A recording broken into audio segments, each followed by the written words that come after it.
There are three major categories of investment.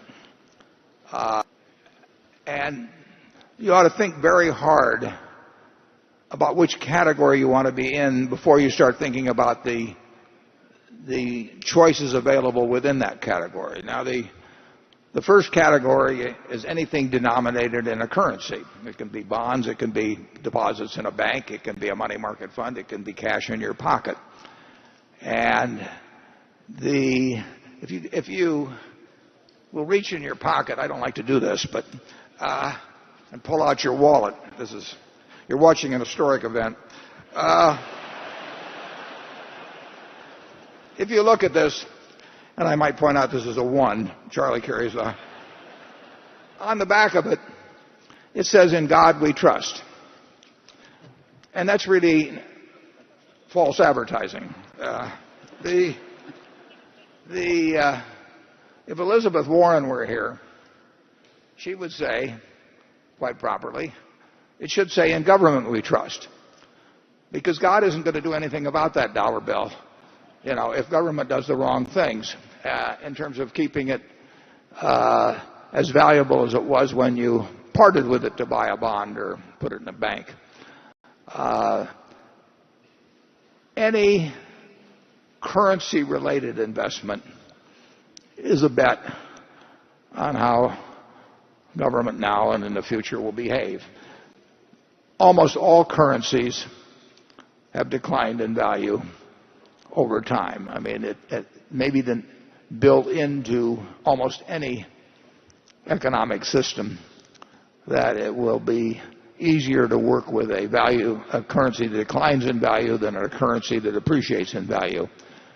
And the Japanese might reaffirm that here with their experience.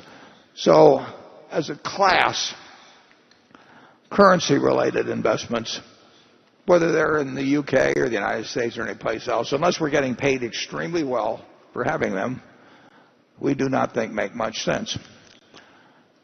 The second category of investments regard items that you buy that don't produce anything, but that you hope someone will pay you more for later on. And the classic case of that is gold. And I've used this illustration before, but if you take all of the gold in the world, don't get too excited now, and put it into a cube, it will be a cube that's about 67 feet on a side. It'd be 165,000 or 170,000 metric tons. So you could have a cube, if you owned all the gold in the world, you could have a cube that would be 67 or 68 feet on a side. And you could get a ladder and you could climb up on top of it and you could say, I'm sitting on top of the world and think you're king of the world. You could fondle it, you could polish it, you could do all these things with it, stare at it. But it isn't going to do anything. It's all you are doing when you buy that is that you're hoping that somebody else a year from now or 5 years from now will pay you more to own something that, again, can't do anything, but you're hoping that the person then thinks that somebody else will buy something 5 years later from him. In other words, you're betting on not just how scared people are now of paper money, you're betting on how much they think a year from now people will be scared 2 years from then on. The third category of asset is something that you value based on its what it will produce, what it will deliver. You buy a farm because you expect a certain amount of corn or soybeans or cotton or whatever it may be to come your way every year. And you decide how much you pay based on how much you think the asset itself will deliver over time.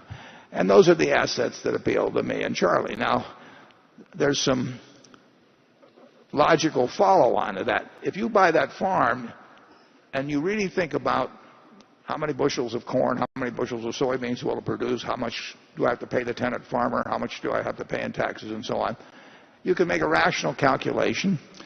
And the success of that investment will be determined in your own mind by whether it meets your expectations as to what it delivers. Logically, you should not care whether you get a quote on that farm a day later or a week later or a month later or a year later. We feel the same way about businesses.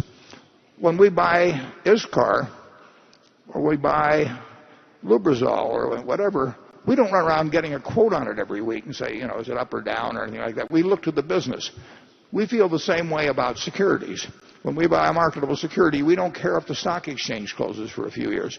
So when we look at Berkshire, we are looking at what we think can be delivered from the productive assets that we own and how we can utilize that capital in acquiring.